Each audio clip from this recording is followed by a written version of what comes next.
Hello friends, कैसे हैं आप सब। मैं भी बहुत ही अच्छी हूँ। मैं इस वीडियो में गुजरे हुए सप्ताह की जो जिन चीज़ों को मैंने जिया या सीखा वो सब शेयर करने वाली हूँ। वैसे तो मैं हर एक क्षण को पूरी तरह निचोड़ कर जीने वाली पर्सन हूँ, परंतु ईश्वर की अनुकंपा से यदि मुझे यह सप्ताह मिला और मैंने उसे जिया या कोई रोचक जानकारी मुझे मिली, तो उन चीज़ों को आपसे शेयर करने का लोभ मैं बिल्कुल संभाल नहीं पाई।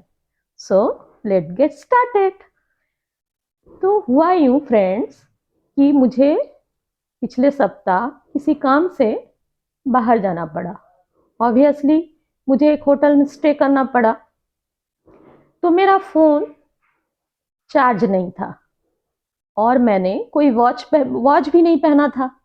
तो मेरी नज़र होटल के रूम के घड़ी को खोजने लगी। पर आश्चर्य ये था कि उस उतने बड़े होटल में बेसिक सारी सुविधाओं के बावजूद कहीं मुझे कोई घड़ी नजर नहीं आई। मैंने जाकर होटल के मैनेजर से पूछा, तो उस मैनेजर ने जो मुझे रोचक जानकारी दी वो एकदम अजीब थी। उन्होंने कहा कि मैडम, कहीं भी किसी भी होटल में घड़ी नहीं लगाई जाती, किसी रूम में लगाई ही नहीं जाती। तो कारण पूछने पर पता चला कि मेंटेनेंस का इशू रहता है। मान लीजिए आपको कहीं जाना है और वह घड़ी जो है लेट चल रही है या फास्ट चल रही है, तो आपको पहुंचने में दिक्कत हो, तो वो सारा ब्लेम आप माने होटल के स्टाफ के ऊपर लगा देते हैं। तो इन सब से बचने के लिए वो घड़ी लगाते ही नहीं है। मुझे बड़ा आश्चर्य हुआ। मैंने फिर सर्च किया उनकी बातों को जांचने के लिए कि सभी होटलों में ऐसा होता है क्या। तो पता चला कि सही में किसी भी होटल रूम में यह सर्विस नहीं दी जाती। कारण दूसरा था। वह कारण ये था कि मान लीजिए आप कहीं घूमने जाते हैं तो आपका सारा ध्यान घूमने पे लगा रहता है। आप यदि घड़ी देखते रहते हैं तो आपको लगता है, अरे मैं रूम में बैठा बैठा अपना समय क्यों बर्बाद कर रहा हूँ, चलो कहीं घूम लिया जाए। और यदि घड़ी ना हो तो आप एकदम रिलैक्स करते हैं और होटल रूम की जो सर्विस है उसको एंजॉय करना चाहते हैं। इस तरह से उनका बिजनेस बढ़ता है। तो जैसे आप किसी रूम में ज़्यादा समय बिताते हैं तो उनका जो बिजनेस है वह बढ़ता जाता है। तो सोचिए, ह्यूमन साइकोलॉजी जो है उनकी इतनी सी बारीकियों से होटल का जो बिजनेस है वो कितना प्रभावित होता है। ये मुझे बहुत ही रोचक लगा, इसलिए मैंने आपसे शेयर किया। क्या आपको पता था ये सब। अब दूसरी बात है कि एक दिन मेरा फ़ोन हैंग मार गया। तो मैं शॉप में गई।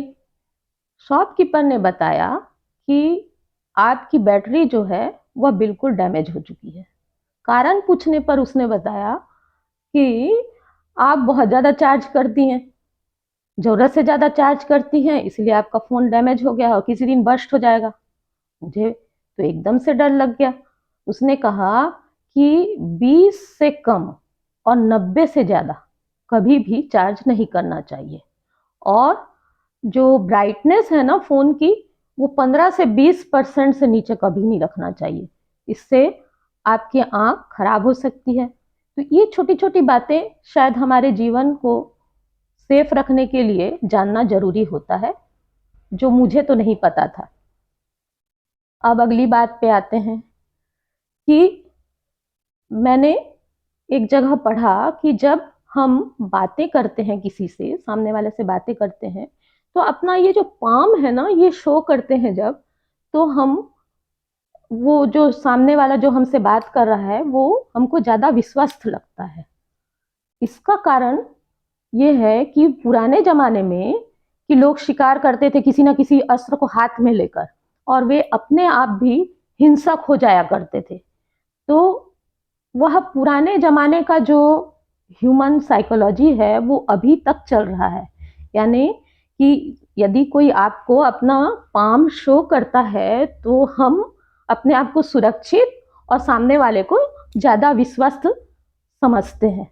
ये भी मुझे बड़ी रोचक ही जानकारी लगी। अब पिछले सप्ताह मैंने एक बुक पढ़ना शुरू किया। एक बुक है, वो बुक है महारानी कुंती की शिक्षाएं। अब जिन्हें महारानी कुंती के बारे में न पता हो उनको मैं बता दूं कि वो एक महाभारत की पौराणिक चरित्र है, जो पांडव, वीर पांडव, जो भीम, अर्जुन और युधिष्ठिर की माता जी हैं और कर्ण की भी माता जी हैं। तो और श्री कृष्ण, भगवान श्री कृष्ण की अपनी बुआ है।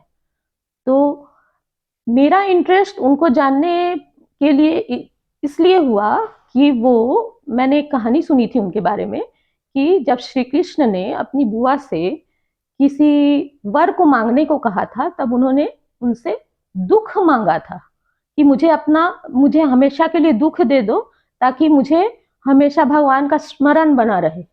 मुझे बड़ा आश्चर्य लगा। हम साधारण लोग भगवान से तो सारी चीजें मांग ही लेते हैं, और यदि कोई ऐसा बिरला हो जो ना मांगता हो, तो कम से कम दुख तो नहीं मांगता। तो इसलिए मुझे वो चरित्र इतना इंटरेस्टिंग लगा और उनके बारे में जानने की भी इच्छा हुई। तो मैंने पढ़ना शुरू ही किया है।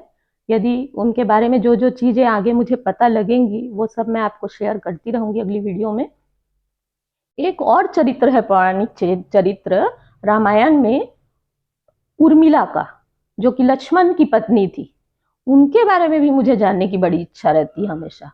यदि कोई बुक आप सजेस्ट कर सकते हैं तो मुझे जरूर बताइएगा। तो इस तरह से मेरा सप्ताह निकला, ये छोटी छोटी बातों से। तो मेरा ज्ञान आज समाप्त।